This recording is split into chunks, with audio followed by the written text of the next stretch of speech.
2 generations. 1 passion. This is Generation Red.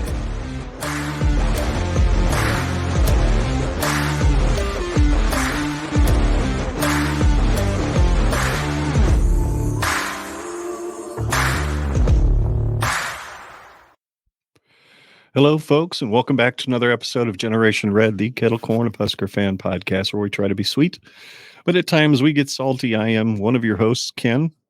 And I am the other host and critically acclaimed son. And food meme aficionado, for sure. Yes. We're just going to have a little bit of fun tonight, folks. We really didn't have much of a game plan going into this week, but some news has come out. Most importantly, right from the get-go, it was Wednesday, I believe it was, when Trev Alberts made his weekly appearance on Sports Nightly. He announced the return of Frank Solich to Memorial Stadium for the spring game, and even teased a little bit that there might be something else involving Frank somewhere in the near future as well. So I know you tweeted about it, Scott, so it grabbed your attention before it actually got to me. Yeah. I just so happened to be scrolling on the Twitterverse and saw that the official Husker football page or Twitter handle, whatever, shared that was the announcement, was that he was going to be honored at the spring game. And literally the first thought that went through my head was the curse has ended or is going to end. It is much needed, a much desirable end to such in retrospect, obviously I was a young lad at the time, so I wasn't there to really consciously experience it, but living vicariously through the experiences of those older and wiser than me, that it was definitely one of those you didn't know what you had until it was gone type of situations. Yeah. And it's just, we're going to be there. So that's really exciting. And as long as they sacrifice Little Red at the 50-yard line and pop that balloon, maybe truly we can get rid of the curse. But I think honoring Frank Solich and what he did for this program is a good start. Absolutely. You just peaked. I saw earlier today, Zach from Church of the Corn had posted a meme, an animated GIF of, excuse me, Frank Solich's face, like pasted over the face of Stone Cold Steve Austin from the WWE, and he's given a Stone Cold stunner to Little Red. And he said, if they don't do this in Memorial Stadium, there's something seriously wrong with the return of Frank Solich. I was laughing. But yeah, I think it's a good thing. Maybe the curse will end. I don't know. I mean, when you look back on our history, and I know you, as you said, you were a young lad, I remember having many a debate with other Husker fans who couldn't wait for Frank Solich to get out of town. Just couldn't wait. They were sick and tired of getting blown out by teams that were higher ranked. They were tired of some of the streaks that were starting to fall. And I'm sitting there going, you don't understand what we've got here. We're still winning 9-10 games a year. So maybe he needs to figure some other things out to get over top of that hump that we haven't reached yet. But you can't flush the toilet on this guy. And we did. And what have we done for the last 25 years, aside from a few years under Pelini and maybe 1 or 2 under Riley and Callahan? We've basically sucked. So, I've said it all along. We need to bring back Frank Solich. We also need to bring back Steve Peterson, Little Red, and sacrifice both of them at the 50-yard line at some point, either at halftime of a game or maybe even at the spring game, and then all will be fixed, because it's the curse of Frank. I'm not a superstitious guy, but it's not lost on me that we've basically sucked swamp water since he was fired. Yeah, and I think we bring the curse as a Husker nation to Frank as well, because this is a little tinfoil hatty here, but I've only ever seen one Frank Solich game in my entire life, and it was a bowl game in Louisiana, and they lost. No, No, they won. No, they won. kicked the living As daylights you out of were. ULM. Yeah. That's what it was. Because I That's why we was went. cheering for ULM. Right. So that was the feeling of loss. Disregard, cancel me, burn me at the stake with Little Red. My bad. Well, Never it's mind. okay. Well, I think we might have ended up on ESPN too at that game because we were like the second row. I had my Husker sweatshirt and my Husker jacket on. I think you were in your LSU phase, so you had your LSU stuff on. So I think we got onto ESPN and yeah. got a little bit of shit for it too from other Husker fans because I said, you might have seen my kid and I on ESPN. He was wearing LSU stuff. And somebody said, yes, I did see him. How dare you? You are an awful father. Yeah. Yeah. The LSU phase was like, it was part and parcel with my like pseudo emo like phase that I went through. And it was just, I was such an eccentric child. It was so weird, but I still like LSU. I got a soft spot for the Tigers. Go Tigers, Sure. But yeah, crawfish. You know what? Speaking of the Tigers, as a truck driver, it's been amazing just over the 16 years driving, going through that area numerous times, how much the stadium has changed over the years. Just they enclosed the one end, so it's basically like a bowl now. Yep. I can't imagine how loud that place is. That's like a bucket list football destination for me. Mm-hmm. I'd actually like to visit almost all the SEC stadiums. Really, I'd like to go to Ole Miss. I'd like to go to Alabama. I'd like to go to Auburn for the Iron Bowl. Either one of those for the Iron Bowl, just to experience that, cool. Or the Egg Bowl. God, that'd be so much fun. Oh yeah. So no, and it would be warmer than the crap we put up with in November. So, yes. Well, I mean, I look forward to with UCLA and USC coming to town. I don't care what kind of hellscape California can be at times. I will go to California and I will go see a game. I think it'll just be the funniest thing going to, let's say we have a home and home with UCLA and we just fill their stadium when we're there. Oh, we would. Oh yeah, there's no doubt about it. I'd love it. I think that would just be. No, they said it was about 50-50. What was that? 10 years ago, 11 years ago, we went down there. Yeah, we had a home and home with them. And when Taylor was the quarterback, and I think it was 50-50 that night. Yeah. So, and they actually had a pretty decent team at that time. So they do a now decent too. Fan base. Chip Kelly, but now they don't care. Yeah, they don't care at all. True. A million things to do in California, apparently. Tons of things. Well, it's been a while since we've done a show, just you and I. I mean, we did a couple of those Gen Red pods where we just kind of talked about simple, easy topics and whatnot. Nothing really related to Nebraska football as far as current news was concerned. But we did get to hang out with the Husker Cuz Cast last week, or a week and a half ago, whatever it was. Did a podcast with them, and they hosted, so they had us on their show, and it was an absolute blast. I went back. I downloaded their audio show and listened to it. Oh, I think it was earlier last week or earlier this week. And that sounded like we had a heck of a lot of fun. Oh, it really did. It was an absolute hoot. It was a lot of fun.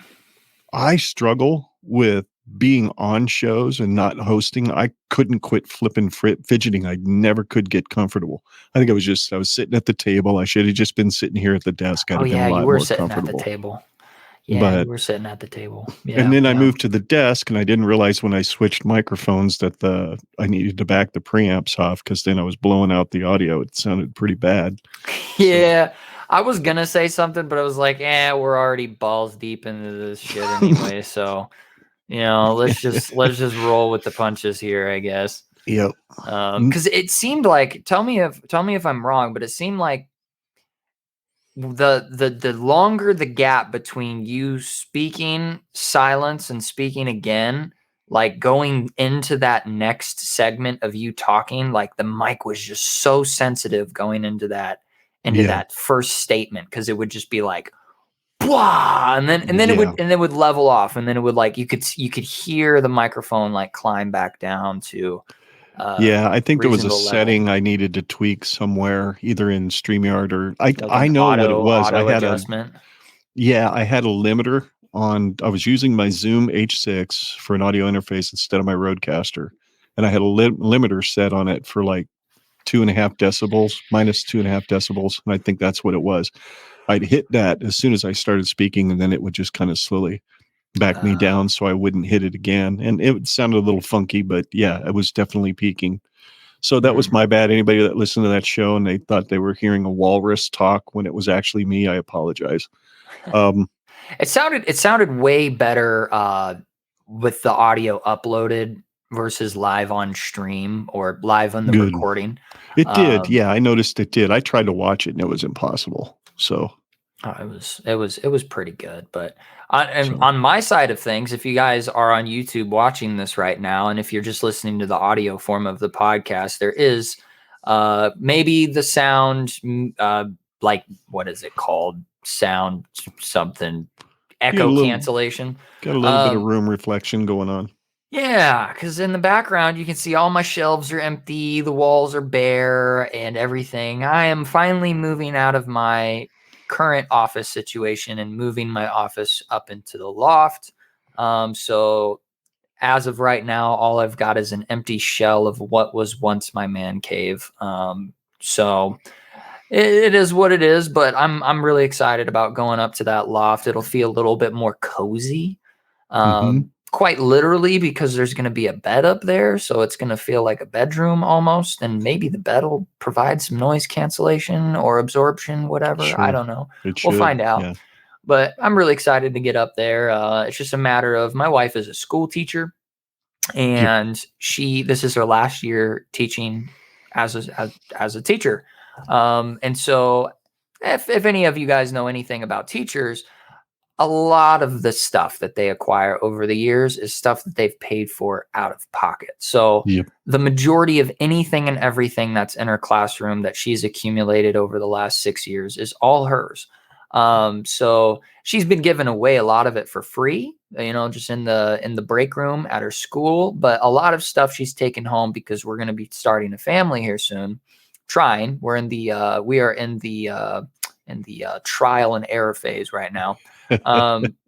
And so it's like, let's keep all these books. Let's keep all these toys, the thing that teaches you to tie your shoes, the pickup sticks, and the games that little small children like, let's keep all of those, because that should save us some money as, a single income household in those early years. So she's just got a giant pile of miscellaneous early childhood items up in the loft, and we have yet to figure out where to even put them. So that's the first obstacle we got to get over. And then eventually I will lug this big fat desk up there with my computer and all that. But yeah, so if there's a little bit of echo, I apologize. If it's a little bit bland in the background, you can eat my ass. I don't care. So anyway. Well, I'm not going to do that, but I appreciate the sentiment.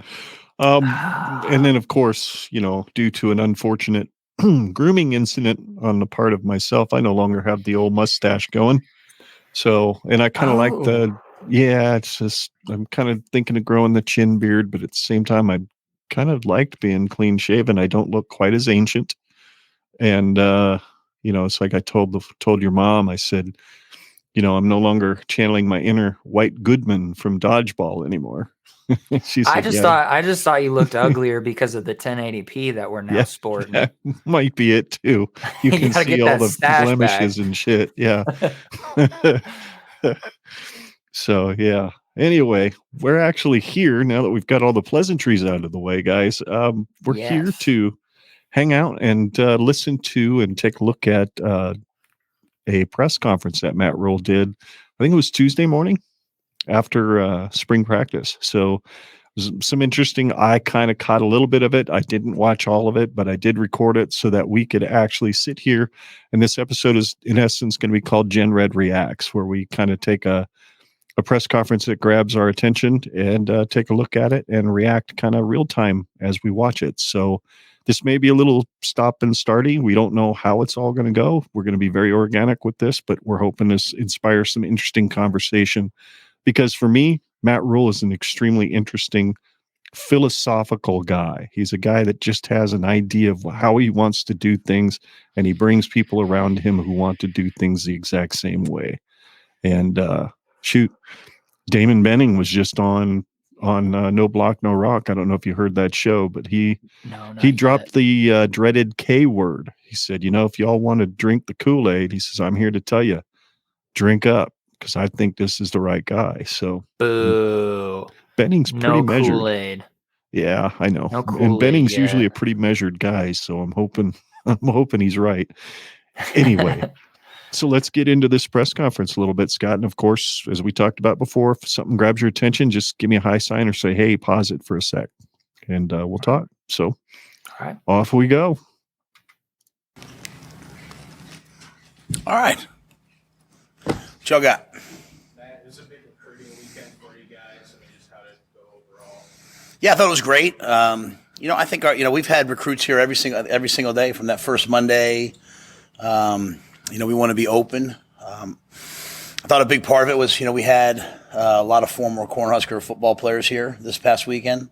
So it was great to host them. I think anytime you have two Heisman Trophy winners at our practice, it's pretty cool, and so I thought it was just a great vibe all around. Lots of high school coaches, a ton of recruits and their families, former players. It was a really good weekend. And, I think in recruiting, a lot of people are curious, right? So, everywhere I go, people are kind of asking me, like, we're going to land this guy. To me, we don't put time frames on things.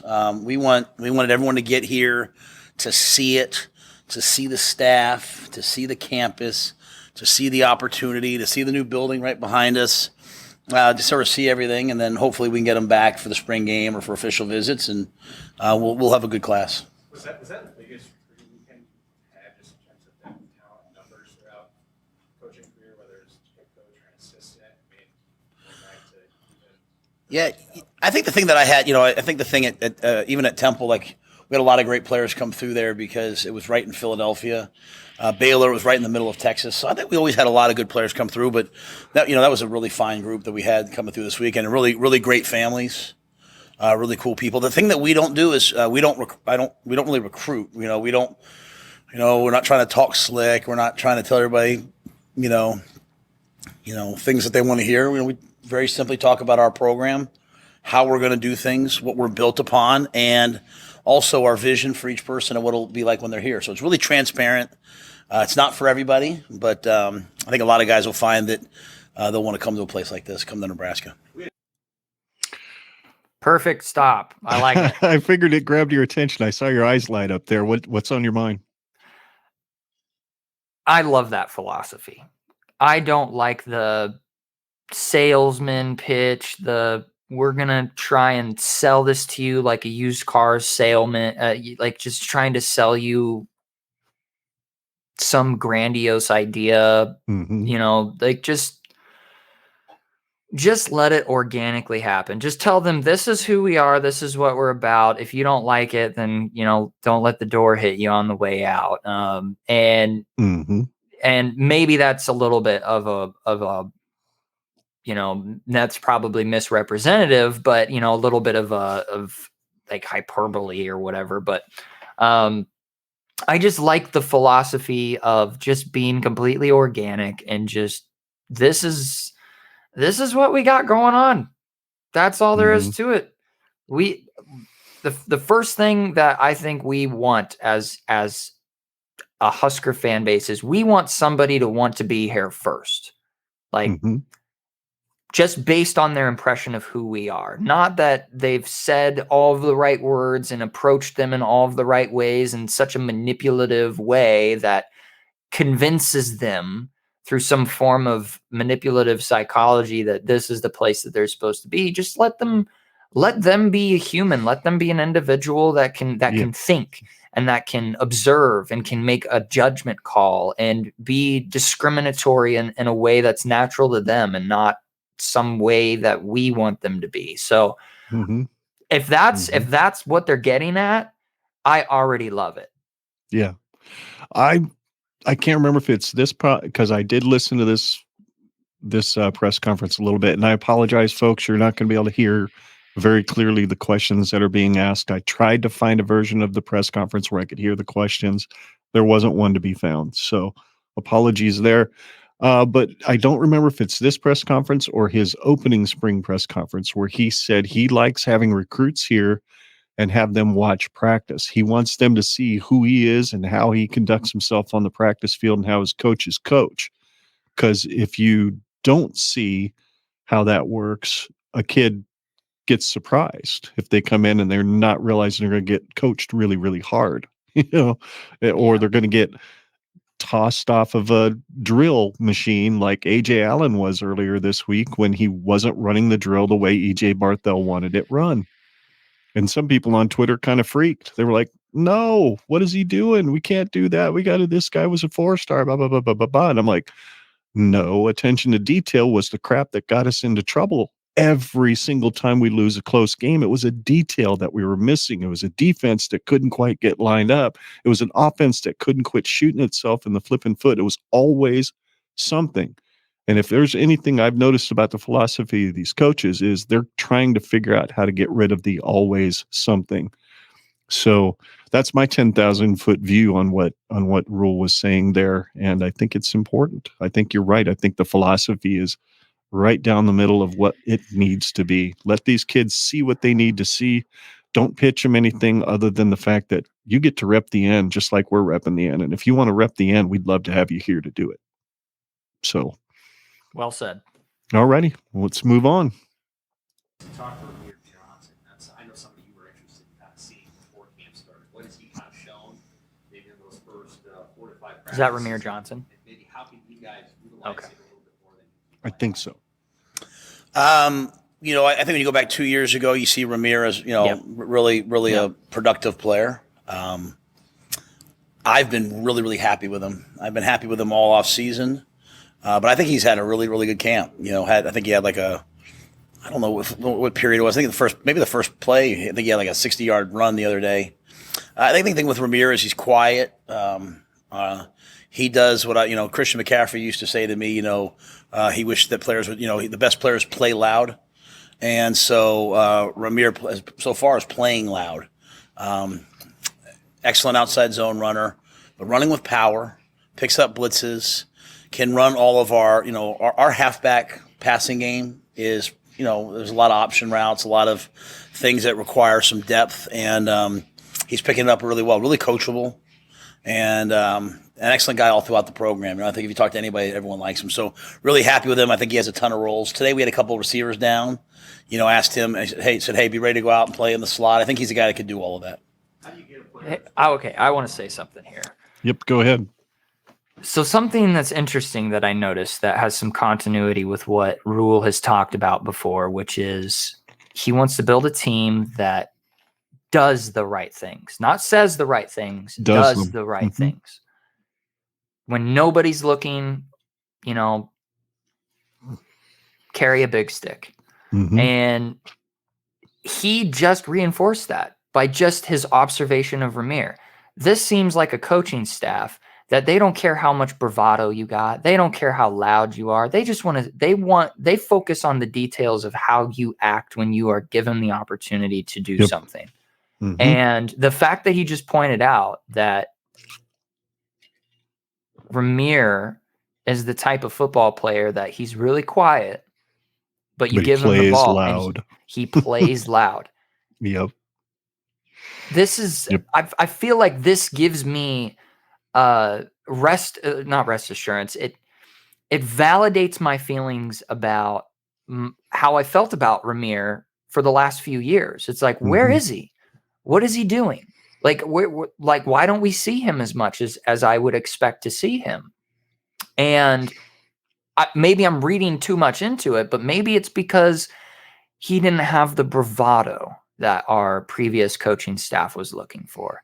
Maybe he was too quiet. Maybe they didn't trust him, maybe because he couldn't talk the talk, then how are we supposed to know that he's going to walk the walk when the lights are shining on him? Well, let's be honest. Last year, he was the victim of an offensive coordinator that could have given 6 craps from Sunday about running the football, except for a couple of simple zone plays left and right. He did not care about running the football.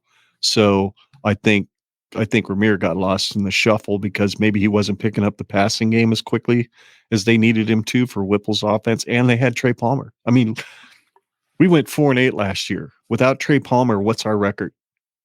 1-11, 2-10, maybe. So Ramir was a guy that was just left to the side. And there was a press conference with him that I did watch, and he was asked that question: why, where'd you go last year? Why did it go the way it did? And he refused to throw the previous staff under the bus. So he's a high character kid too. He just said, well, it is what it is, and it was what it was, and I just kept working until I got my shot. So good kid. That's why he's still here. That's why he's still here. If he was a guy that was looking for the spotlight and was looking for validation of who he thinks he is, he would have left a long time ago. And absolutely. Yeah.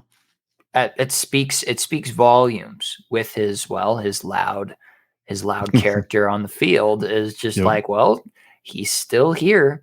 He's still here. Right. And oh God, I would just love to see him next year. But this year.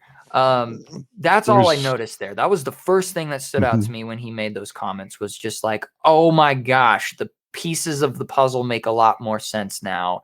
And maybe I'm being a dick. Maybe I'm assuming too much malevolence from our previous coaching staff, but it's just like, well, I mean, no, I'm not even going to go down that road. I'm not going to. Sure. I know what you're saying though. I know where you're going. I think you could be onto something there, but it's a new day. It's a new dawn. My favorite picture that I have right now is on my phone, and it's a sunset behind Memorial Stadium. And the way I look at it is the sun has set on what we knew. The sun's rising on what we're about to know, and I'm good enough with that. I don't need to keep focusing on the sunset. So anyway, let's move on. Yep. Oh, one of the best players I ever coached is Stephon Gilmore, one of the quietest guys I've ever been around. One of the benefits of playing, I think, for our staff is that we don't try to change who you are. A lot of coaches want you to fit into this cookie cutter mold. I think it's really affecting young people. I got guys on this team, like they're into photography, they're into cooking, they're into this, and then they go to these other places that want them just to be a football player. These guys aren't football players. They're young people who play football. And so I want them to be themselves. And so, we traded for C.J. Henderson in Carolina. As quiet a guys I've ever been around. I don't need spokespeople. I need leaders. I don't need people who are, great in front of the camera. I think, a lot of people talk about a lot of our videos. If you notice in our videos that we post, and I'm proud to post those, they're always of us working. They're never of us talking, right? They're always of us working. And the program is built on work. It's not built on hype. Ramir doesn't have to change anything about himself, personality-wise. Just has to play loud, make plays. There's some red meat in there, isn't there? I feel like my compass was aimed in the right direction before all of that. So yep. Yeah, there's some good stuff in there. I love that goodness. line. That line, we don't need guys to be spokespersons. We need leaders. I love that, because that's in essence how Nebraska got so great back in the 90s, was they finally established team leadership, and the team made each other accountable. And I think that's what made them great, and what made them play as well as they did, and how they were able to overcome a lot of the adversity that they did at times. There's no reason on planet Earth that 1994 team should have won a national championship when they got down to a third string quarterback for 2 games. There's no reason for it, but we did, because the team was strong and the leadership was strong. So yeah, that's some red meat for me. I love that. There was a situation I had in the Marine Corps it wasn't a situation. It was something I observed that I thought was really neat. So one of the things that you could basically learn universally, not only in the Marine Corps, but I think in just life in general, is that if somebody says, I need a leader to volunteer for this, who's up for the gig? And the first person to raise their hand is the last person you want. Because they have an ego. They have an ego. They think they are the answer to everything. They think they've got it all figured out. And there was a field op I was on where a staff sergeant said, hey, I need a volunteer for this execution we're doing. And the first person raised their hand, he's like, definitely not you. He's like, all right, who least wants to do this? And they raised their hand. They were like, all right, come over here. He's like, you're not leading this. I just want you to help the guy who I want to have lead. Who wants to lead but is hesitant to? And then there was a few guys that raised their hands, and he pointed to one of them and he says, you, why are you hesitating to lead this? And he's just like, I don't want to mess up. He's like, perfect. You're a good leader. And it's just like, I'll let those cards fall to the listeners, how they want to interpret that. But I think that is exactly, I would bet money that that's probably how our coaching staff is running things right now. Mm-hmm. Mm-hmm. Absolutely. Well, let's keep plugging along here. There's some good stuff upcoming too. Yeah, Matt, were there any position changes you made with guys? Maybe like those guys in gray jerseys that Yeah, the gray jersey guys are guys kind of doing two ways, playing both ways for us.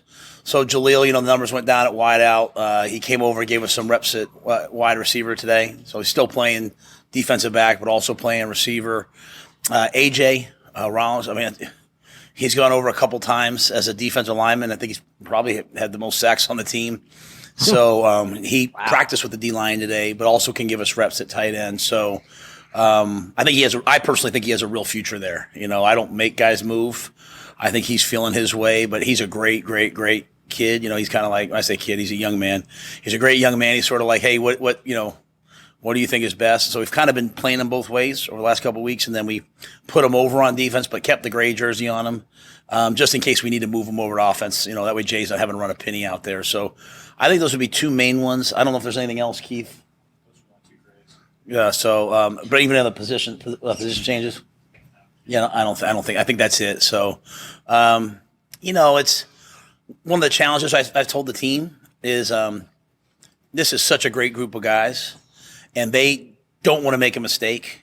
And playing football and being good at football and practicing is about making a lot of mistakes and correcting the mistakes. The key is to not make repetitive mistakes. So trying to get them just to kind of relax a little bit, and everything's new for them. We go out there today. Today was, sometimes you see me, I have to call them all up and talk to them like, hey, calm down. This is the drill. Some coaches are new. So we're kind of still feeling our way. I could see a couple more position changes probably in the near future with some guys just to help them get on the field. AJ Rollins. That's an interesting one that he got moved to defensive line, and now he's supposedly leading the team in sacks so far. It reinforces for me this idea that this claim that we have heard all along since Rhule was kind of on the radar and then got hired, that he is a guy that is not afraid to grab athletes that are really good, that he thinks could fit somewhere other than where they're playing, and builds up enough trust between him and them that they're willing to make that move. You can't make that move unless you trust the guy that's asking you to move, that he's doing the best thing for you. And he's done it numerous times. There's 2 or 3 people in the NFL now that are playing in a position that they did not get recruited to when they went to college and ended up playing for Rhule. So anyway, I just thought that was really interesting. Yep. But nope, I don't have anything to input on that. That's what I would say. All righty, on we go. Yeah, so when I was at Temple, it started when I was the offensive coordinator at Temple. Al Golden was the head coach, and then I did it when I was the head coach there, and I did it as the head coach at Baylor. Hey, guys, great to see you. Then I was the head coach at Baylor. I love that. And then Willie Taggart took it to Oregon when he went there, so it kind of became something. But I got really tired of having a guy in my program who had spent 3 years in number 47, was getting ready to play and wanted to wear number 1 or number 3, and he had earned it, and we would give it to a recruit. So what we decided was, 1 through 9, and now 0 through 9, would go to the 9 or now 10 toughest guys on the team.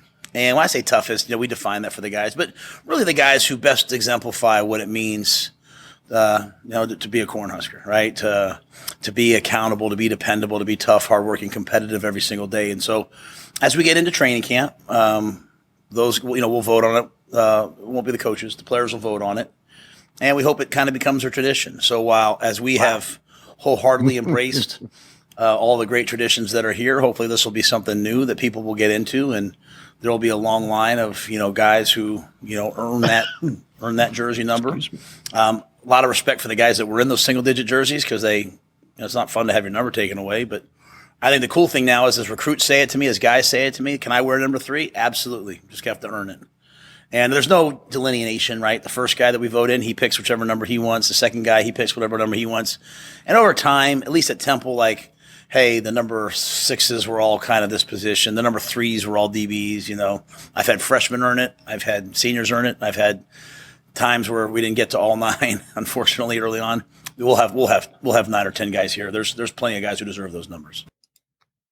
Nice. So thoughts. My first question, because I didn't hear it clarified, he said 10 guys. So does that mean, because right now in college football, you can have duplicate numbers on a team so long as some of them are on offense and the others are on defense? So does that mean there's only going to be 10 guys throughout the entire team that get to wear a single digit? I think that would be a good thing, to be honest with you. It'd be kind of like black shirt tradition. That was what I was thinking. I was thinking the same thing. I was like, so what is I think that adds a lot of pageantry to it. Mm-hmm. And,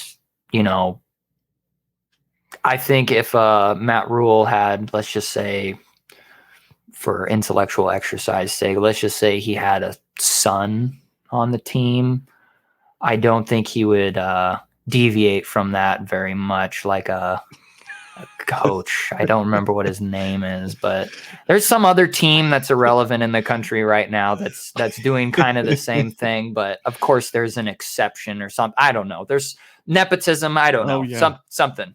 Prime Rib, Coach Prime Rib. Yeah. Oh yeah, that guy. The guy with the cowboy hat and the sweatpants tucked into the top of his $250 Lucchese boots. Yeah, that guy.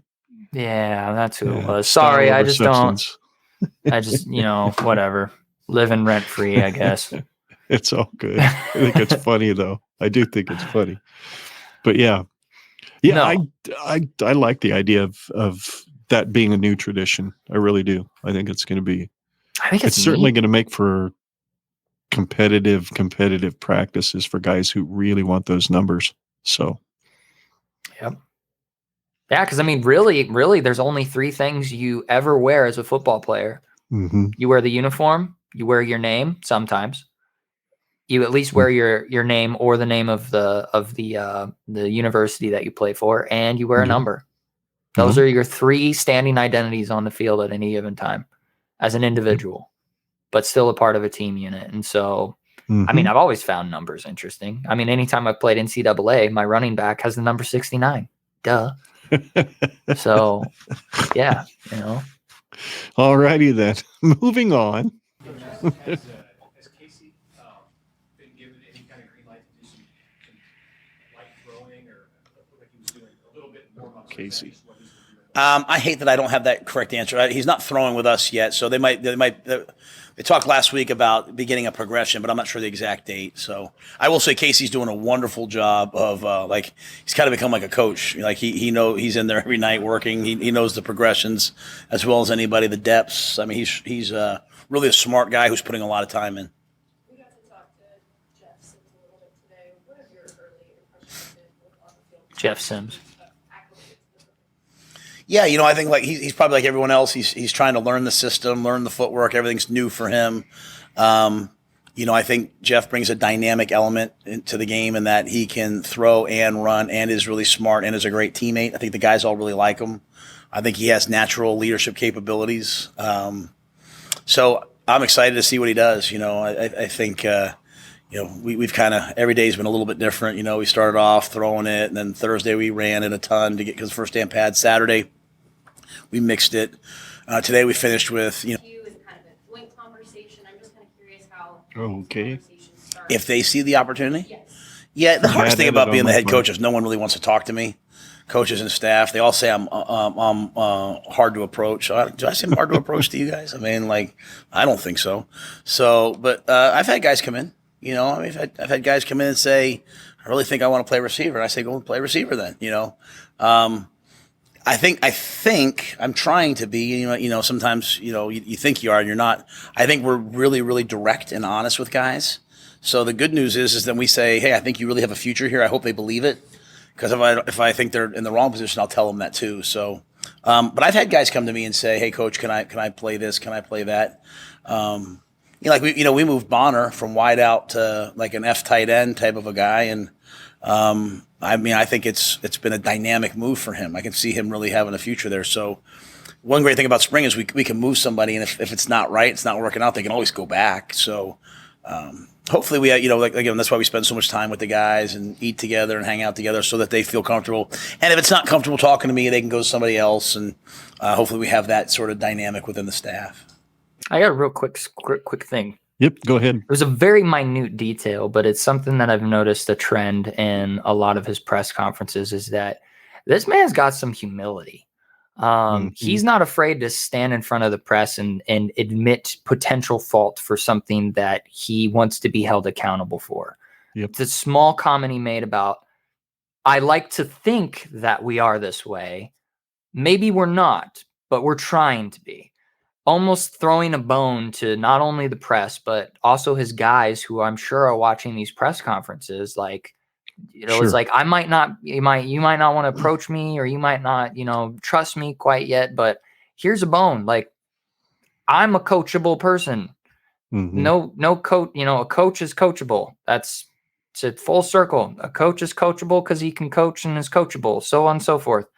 And that's just such a breath of fresh air because it shows humility. It shows the introspective nature of our coach, that he can look and constantly analyze his own faults. Mm-hmm. And that is a very, very powerful growth mindset to have as anybody for any reason. So that was just a tiny detail I noticed. Did you have other thoughts that you had about what he was talking about? Yeah, I find it refreshing as well. The transparency, the fact that you're going to know what's going on with players. You don't have this big super secret sauce crap that's going on behind the scenes, or you don't have. And staff cohesiveness has been interesting because generally anybody and everybody on that staff that's been talking, they're basically spouting the same line. You're not getting the whole Mark Whipple angle at the beginning of spring last year where he named Casey the starter, and Frost is like, well, no, nobody's earned this job yet, but we all knew Casey was going to be the starter, right? So you don't have that kind of bad juju in the program right now, bad feelings, maybe some hard feelings. These guys are all pulling the same direction. I thought that was an interesting comment when he said, wow, my guys say that they're a little that they think that I'm a little unapproachable. Do you guys think that I'm unapproachable? But wow, what a self-deprecating thing to ask the press corps, and as well as put it out there for his guys. Hey, if you guys think I'm unapproachable, I'm going to publicly mention it to let you know that I heard you. And I thought that's pretty cool. Maybe I'm reading into it by saying that, but I think that's cool. I think it's so cool that he said that because, quite frankly, he's the anti-Frost. He really is. The way he's running his program is night and day difference. Completely different. We'll see how does he respond after the first loss. Will he get defensive? I doubt it. All the indications are he won't. Well, if you ask Redcast Rob, we're not losing. Yeah. So I don't know how. We should ask Redcast Rob that question. We should tweet at him and be like, hey, how do you think Matt Rhule is going to react to his first loss? And he's going to be like 16-0, baby, national champions.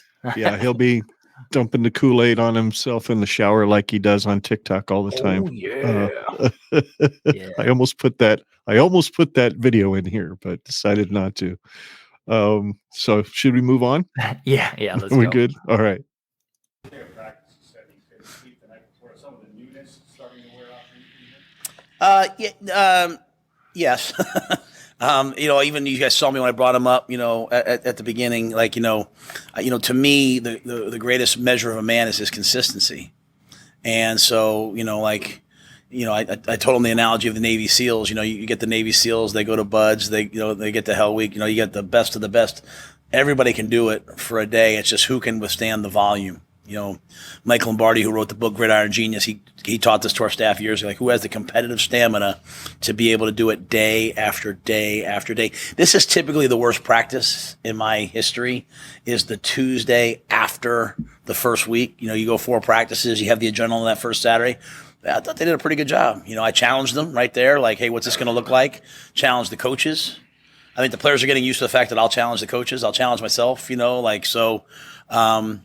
So while the newness is worn off, and now it's just about the like, hey, can we grind out the details, And so we have a good group of guys, and I do think the fact that we have so many guys out for spring football allows us to have a lot of competition periods, and competition is what these guys really want, right? They've grown up playing games, playing video games, playing. Or, maybe some of us grew up just kind of playing out back. They've played in organized leagues and all that their whole lives. So, they know competition. And so we're trying to have to keep it fresh that way. Sounds like you have scrimmage day this week at all. You guys do 1 year. Yeah, well, this Saturday will be one of our scrimmage days. What exactly that looks like, if that's full the whole time or if that's halfway. We only have 12 offensive linemen. So what exactly that looks like. But there'll be, we did some live work on Saturday. That was one of our – the NCAA basically has no contact, partial tackling, and scrimmage days. They have 4 categories of days and a certain amount. So today was today was a contact but no tackling day. Thursday will be you can do some tackling. I haven't always done that, but you can. Saturday will be some live work. Hopefully we can get over in the stadium and do a little bit in there. Any thoughts on those comments? I'm still just enamored and refreshed with just the level of precise thought that he goes into and communicates it. Like, it's just, I'd watched tons of pressers with previous coaching staff, and they would kind of allude to some more meatier details, but like, it's just time and time again with this guy. He just continues to, it's almost like he gives you insight to the practices without actually seeing them. You can kind of imagine, you can paint a picture of what's actually happening in practice through his words, which, I mean, that's a skill set in and of itself. He's a great communicator, clearly. But it's just, I'm just still just pretty stoked with the fact that he can communicate those scenarios so well. And have you noticed this too? This is something that I've noticed a trend, and I think I've heard a couple of press media guys mention it on probably Hail Varsity or something. Matt Rhule has an ability to take a question that is asked and anticipate what could be the follow-up question and already answer it before it's ever asked. You notice that? Yes. He'll answer something, and then he'll go on kind of to the next natural topic that might be a follow-up, and just go ahead and divulge the information. Here you go. This is what I'm about. This is how we do things. And I love the transparency. I love the matter of fact.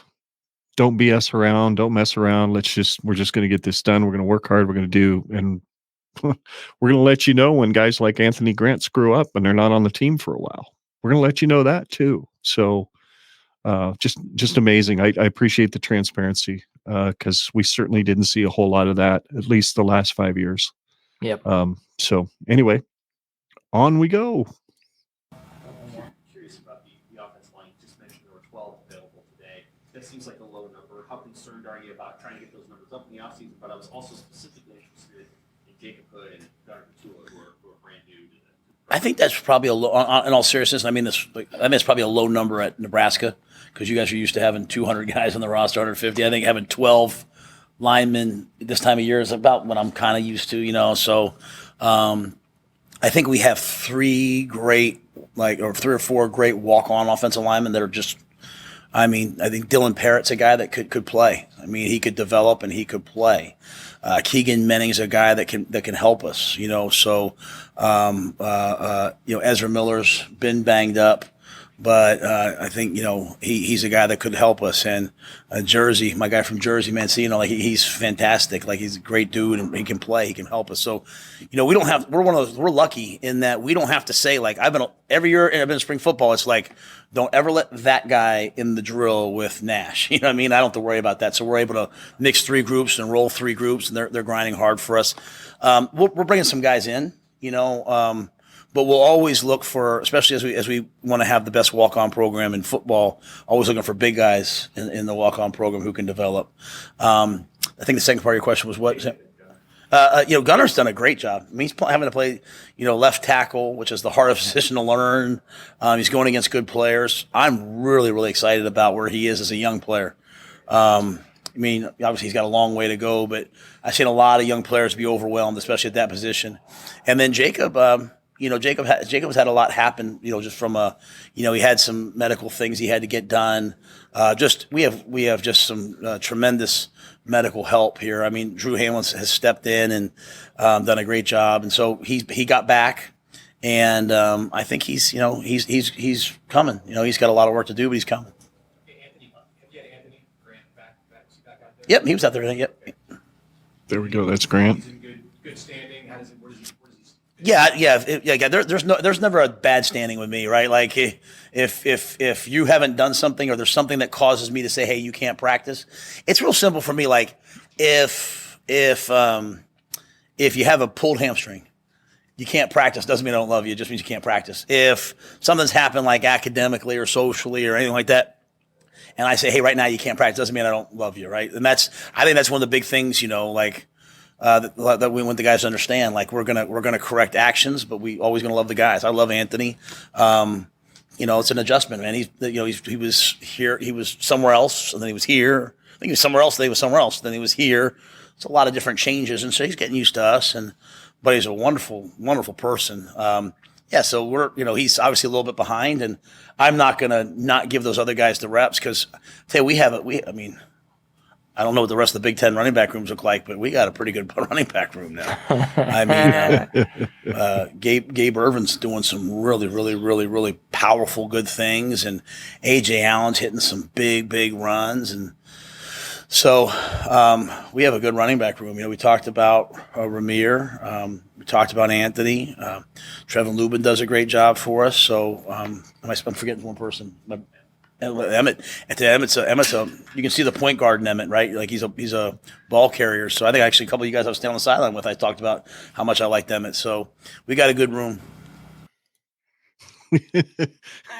There he goes again, answering 3 questions when only one was asked, right? He started with the offensive line. He ends up with running back, and just amazing. The candor, the openness, all that stuff is just so refreshing. So refreshing. And again, here we are. We're in spring. We've still got fall ball to go. We've still got the first loss that's going to come. There is one. What rule are we going to get in the first loss? And I'm not saying that from a standpoint of thinking, well, see, he's got all sunshine and roses now, but wait till he loses and then he's going to be a different guy. I'm not saying that. I'm just saying I'll be curious to see how he handles it. If it's with the same candor, openness, and saying, oops, we didn't prep right, or we didn't do this part right, or we didn't see that, and that's completely on us as coaches. And if he's the kind of guy that doesn't throw his kids under the bus, like, I don't know, certain people used to quite often, I'll have a lot of respect for that. But the candor and the openness is just striking. Yep. I have nothing to add to that. That is perfect. Alrighty. We are watching and listening to the Matt Rhule press conference from Tuesday. We've just got a few more minutes to go, a couple of more comments, some pretty interesting stuff here that I think he closes out with. Matt, when you guys went to individual, They're doing like circuits, just defensive circuits. So I think we just try to pair up, make sure like there's 2 really big guys. What we don't want to do is go. What we can't do is go. Normally you just go, hey, skill. DBs, because we have more DBs than any team in the country right now. So DBs, linebackers, bigs. So we just kind of move them around, just pair guys up. So we have some, like, when we rotate it, we have some, like, we call it A, B, and C, but those change. Like I told the guys, I really believe this, like I can't even begin to think about a depth chart until the fall. In fact, I tell the staff all the time, please do not evaluate their technical skills and drills and like, oh, this guy, he can do this, he can't do that yet. Try to improve it.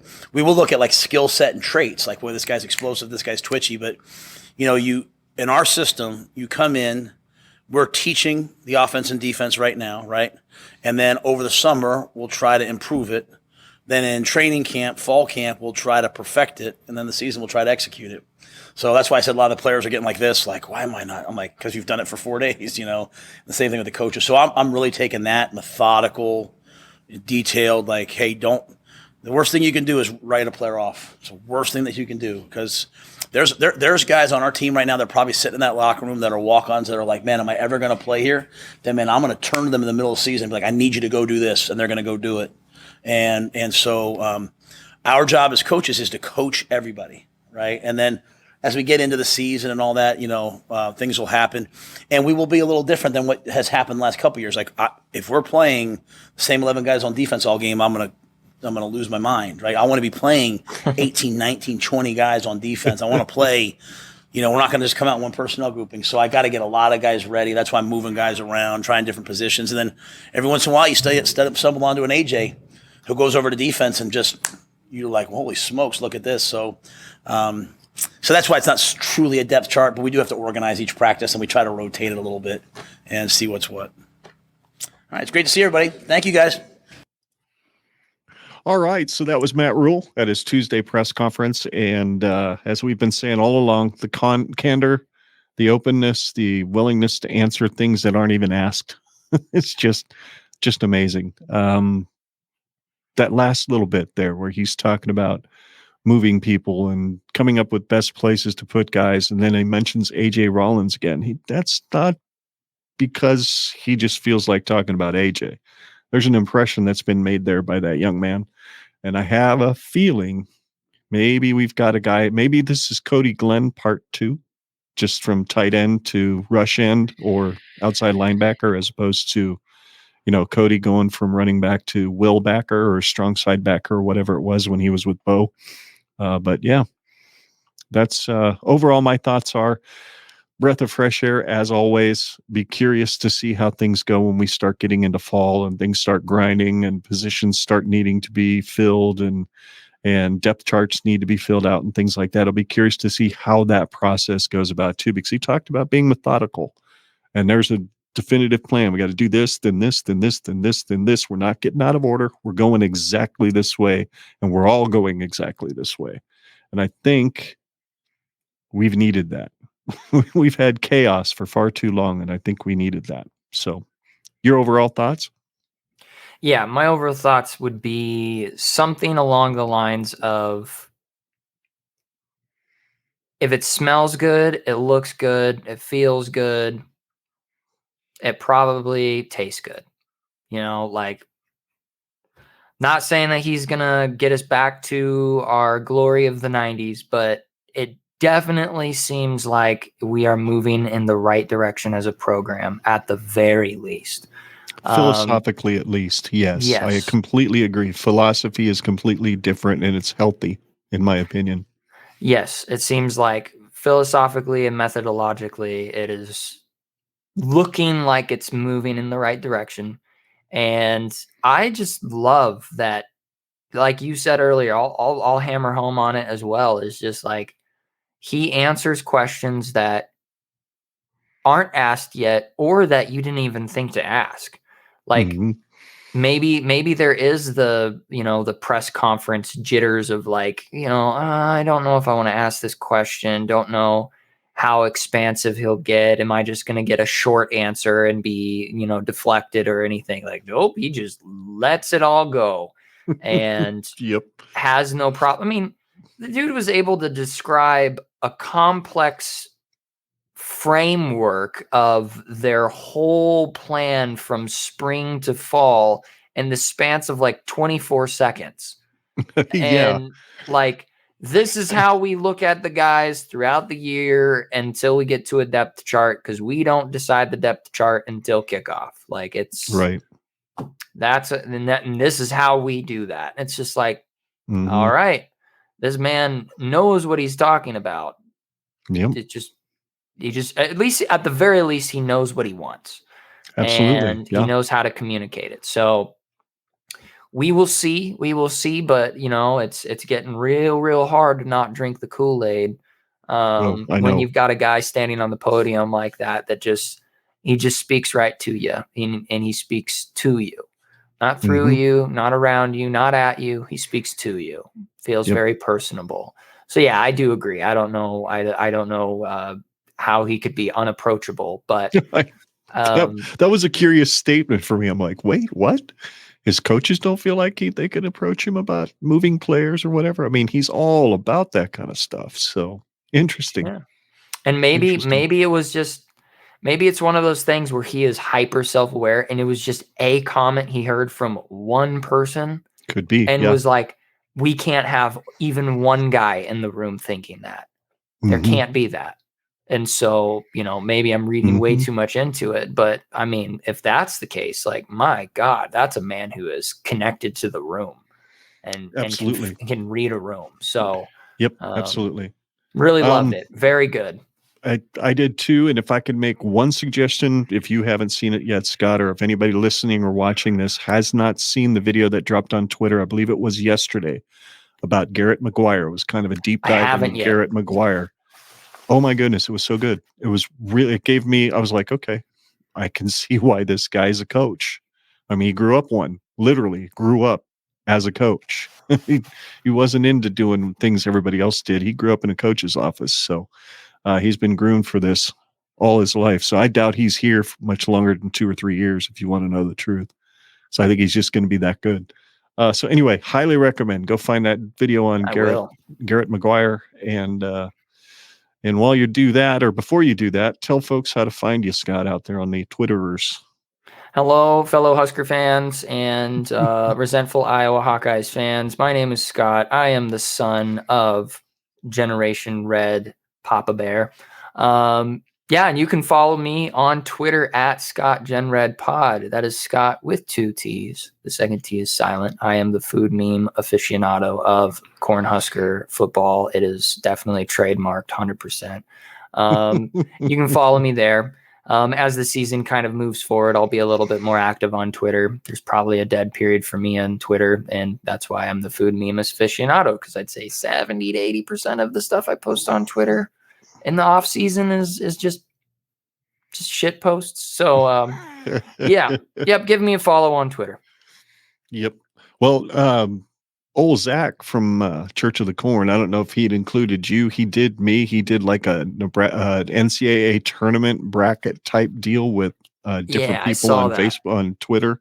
I won first round, got smoked in the second round. So what it was. But hey, at least I'm the first Nebraska NCAA tourney participant to actually win a game, I guess. I don't know. But technically, I guess everybody in it is Nebraska anyway. So anyway, to follow the show, it's at GenRedPod on Twitter, Facebook, and YouTube. And also you can listen to the audio show on your favorite podcast app by just searching for Generation Red and subscribing. Make sure you leave us a rating and review on your favorite podcast app. It helps folks find the show there, and then make us really happy by liking and commenting on this video if you're watching it on YouTube. And don't be afraid to subscribe and ring the bell so you don't miss any future content. And until next time, I'm Scott. He's Ken. Together we're Generation Red, and we're here to remind you every week that there really is no place like Nebraska now that Matt Rhule's here.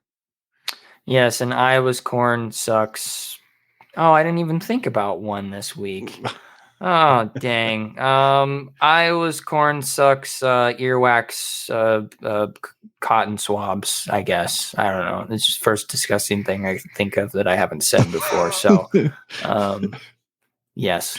What was it I heard somebody say, or maybe I said it when I was fiddling around on a video earlier this week, and I never posted it because I was just really tired and it was goofy. But I said Iowa's corn will always suck. Iowa's corn is never going to not suck because Iowa's corn doesn't know how to unsuck itself. There we go. I like it. Anyway, we appreciate you guys watching and listening. Thanks again, and go Big Red. Go Big Red.